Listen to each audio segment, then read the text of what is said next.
এই যে আদেশ, জুলাই জাতীয় সনদ বাস্তবায়ন আদেশ, এটাই তো একটা আইনি ভিত্তি। এই সরকারের যদি আইনি ভিত্তি দেওয়ার এখতিয়ার না থাকে তাহলে তো আর এই সরকারের জুলাই সনদ করারও এখতিয়ার নাই। কারণ এই জুলাই সনদের বাস্তবায়ন আদেশটিই হচ্ছে এর আইনি ভিত্তি এবং এই গণভোটের মধ্য দিয়েই এই আইনি ভিত্তিটা প্রতিষ্ঠিত হবে।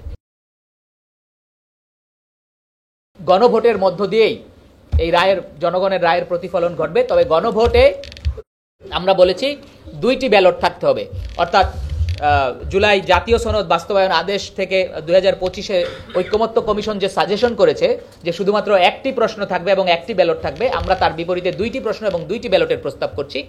একটি ব্যালট থাকবে 4 কিংবা তার চেয়ে কম সংখ্যক দল যে সকল প্রস্তাব সমূহে নোট অফ ডিসেন্ট দিয়েছে সেই প্রস্তাব সমূহকে ঐক্যমত্য হয়েছে ধরে নিয়ে একটি ব্যালট থাকবে এবং সে ব্যাপারে হানা ভোটের আয়োজন করা হবে যে এই ব্যাপারে জনগণের রায় কি।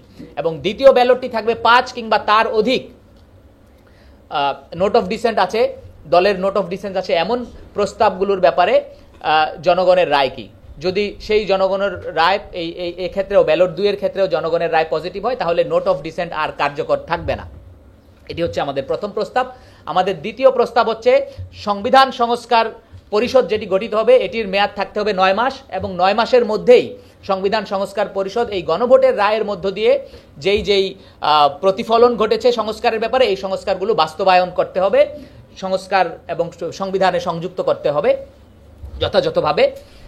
যদি 9 মাসের মধ্যে বা 270 দিনের মধ্যে সংবিধান সংস্কার পরিষদ এ কাজ করতে ব্যর্থ হয় তাহলে সংবিধান সংস্কার পরিষদ 9 মাসের মধ্যে বাতিল হয়ে যাবে এবং গণভোটের যে ইতিবাচক রায় সেটিকে ইতিবাচক ধরে নিয়েই সংবিধান সংস্কার কার্যকর হবে।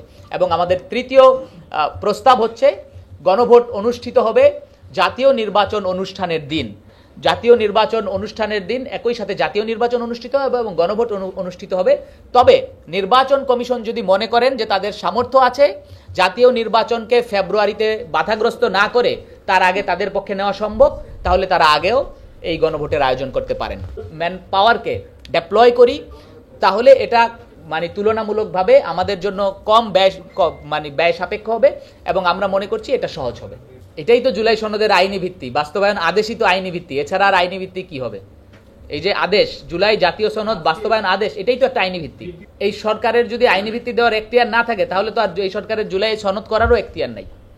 সুতরাং এই কথাটি মহাসচিব বলেছেন কিনা আমি জানি না, যদি উনি বলে থাকেন উনি কোন অ্যাঙ্গেল থেকে বলেছেন বা এটা পুরো বক্তব্য শুনলে বোঝা যাবে। বাট যদি ওনার বক্তব্য যদি এটাই হয়ে থাকে তাহলে আমরা মনে করি এই বক্তব্যটি সঠিক নয়।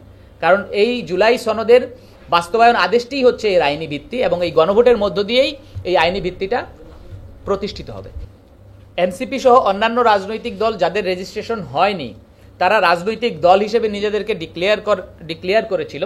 ফলশ্রুতিতে নির্বাচন কমিশন, ঐক্যমত্য কমিশন হয়তো তাদেরকে আমন্ত্রণ জানিয়েছে বা আর কি গ্রাউন্ড থাকতে পারে আমরা সঠিক জানিনি। আমরা যেটি বলেছি এবং বলতে চেয়েছি সেটি হচ্ছে ঐক্যমত্য কমিশনে শুধুমাত্র রাজনৈতিক দলগুলোকে আমন্ত্রণ জানানোর মধ্য দিয়ে জুলাই সনদকে জনগণের কাছ থেকে কেড়ে নিয়ে রাজনৈতিক দলগুলোর কাছে বার্গেইন টুল বা দর কষাকষির উপলক্ষ বানানো হয়েছে। যদি এইটাকে শুধুমাত্র রাজনৈতিক দলগুলোর মধ্যে না রেখে জুলাইয়ের আরও অংশীজন, স্টেক হোল্ডার, সিভিল সোসাইটি এবং সকলকে সম্পৃক্ত করার সুযোগ থাকতো এবং করা হতো তাহলে আজকে রাজনৈতিক দলগুলো যেমন নোট অফ ডিসেন্ট নিয়ে প্রবলেমটা তৈরি করেছে এই প্রবলেমটা তৈরি হতো না। আপনারা যদি খেয়াল করেন আপনারা দেখবেন প্রায় সকল আপনার প্রস্তাবের সাথে নোট অফ ডিসেন্ট আছে। তো রাজনৈতিক দলগুলোকে এটাকে বার্গেন টুল হিসেবে ব্যবহার করছে বলেই এই অবস্থা হয়েছে। সমস্ত প্রস্তাবের সাথে তো নোট অফ ডিসেন্ট থাকতে পারে না। কিন্তু এখন আপনি 10 মাস ধরে আলোচনা করেছেন, তাদেরকে এই নোট অফ ডিসেন্ট দেওয়ার সুযোগ দিয়েছেন এবং প্রাথমিকভাবে ঐক্যমত্য কমিশন বলেছে যে হ্যাঁ তাদের নোট অফ ডিসেন্ট দেওয়ার সুযোগ আছে, তাহলে আবার এখন হঠাৎ করে যখন আদেশে এই নোট অফ ডিসেন্টকে আপনি উপেক্ষা করছেন তখন রাজনৈতিক দলগুলোর সাথে ঐক্যমত্য কমিশন একটা মুখোমুখি জায়গায় দাঁড়িয়ে যাচ্ছে। অথচ জুলাই সনদ নিয়ে আমরা এরকম কোনো মুখোমুখি জায়গায় দাঁড়িয়ে থাকতে চাইনি।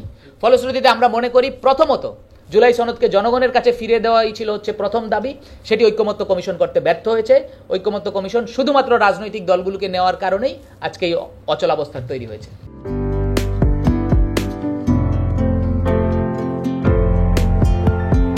পহেলা জানুয়ারি 2025 ইউটিউব জার্নালিজমের অগ্রদূত changetv.press 6 বছর পেরিয়ে পা রাখল গর্বিত আমি অত্যন্ত আনন্দিত হলাম যে চেঞ্জ টিভি আগামী কয়েকদিনের মধ্যেই 6 বছর পূর্ণ করবে। হাঁটি হাঁটি পা পা করে চলা শুরু করে এখন সে বেশ দৌড়াদৌড়ি করছে বলা যেতে পারে। ও নামটাও অত্যন্ত বলবো যে সিগনিফিক্যান্ট, যে চেঞ্জ, এই গণঅভ্যুত্থান কিন্তু চেঞ্জ চেয়েছে। সেই হিসেবে তোমার টেলিভিশনের, তোমার এই চ্যানেলের নামের একটা যথেষ্ট মিল পাওয়া যায়।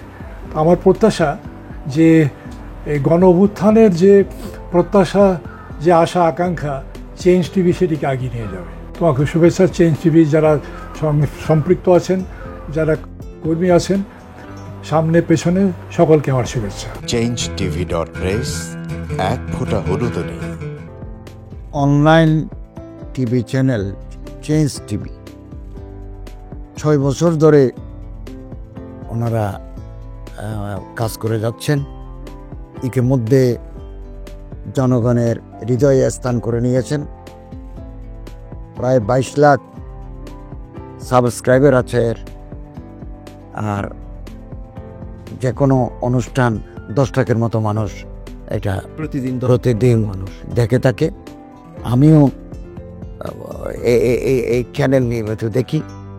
তো চেঞ্জ টিভির পক্ষে আমিরুল মোমিনিন মানিক সাহেবের উপস্থাপনা, প্রশ্নের ধরন, এগুলো জনগণ দেখতে চায়, শুনতে চায়।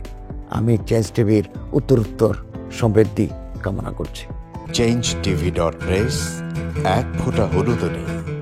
চেঞ্জ টিভি, তো আমি তাদেরকে আমার অসংখ্য শুভেচ্ছা জানাচ্ছি, কারণ তারা যে ভূমিকা রেখেছে এই সময়, একটা কঠিন সময় ছিল, সেটাতে যেমন ভূমিকা রেখেছে, এমনকি 5ই আগস্টের পরে নতুন বাংলাদেশেও তারা তাদের সেই তীক্ষ্ণ একটা সমালোচনামূলক এবং যেটাকে আমি গঠনমূলক বলব সেরকম একটা ভূমিকা রাখছেন। তো সেক্ষেত্রে আমরা মনে করি যে এই ভূমিকা আমাদের দরকার, আমরা চাই এটা থাকুক এবং আরো যেন সমৃদ্ধ হয়। নতুন বাংলাদেশ নির্মাণে আমরা চাই যে চেঞ্জ টিভি যে সমালোচনাগুলো করছে বা যেগুলো আমরা তুলে ধরছেন, সেটা এমন করে করবেন যেন আমরা সেখান থেকে শিখতে পারি এবং সবাই মিলে যেন আমরা নতুন বাংলাদেশকে সত্যিকার অর্থে বৈষম্য বিহীন একটা সমাজ গড়ে তুলতে পারি,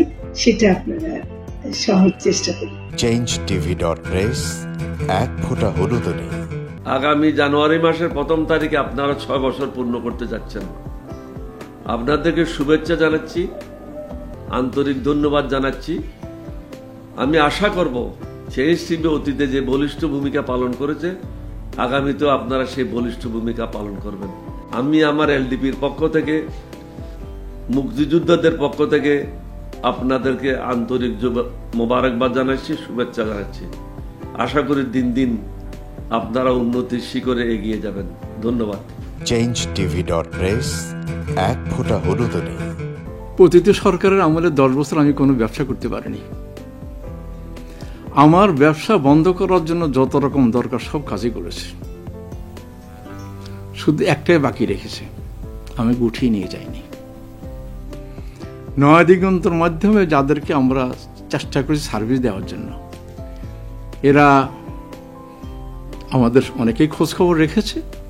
ব্যস্ততার জন্য হয়তো দেখা সাক্ষাৎ হয় না,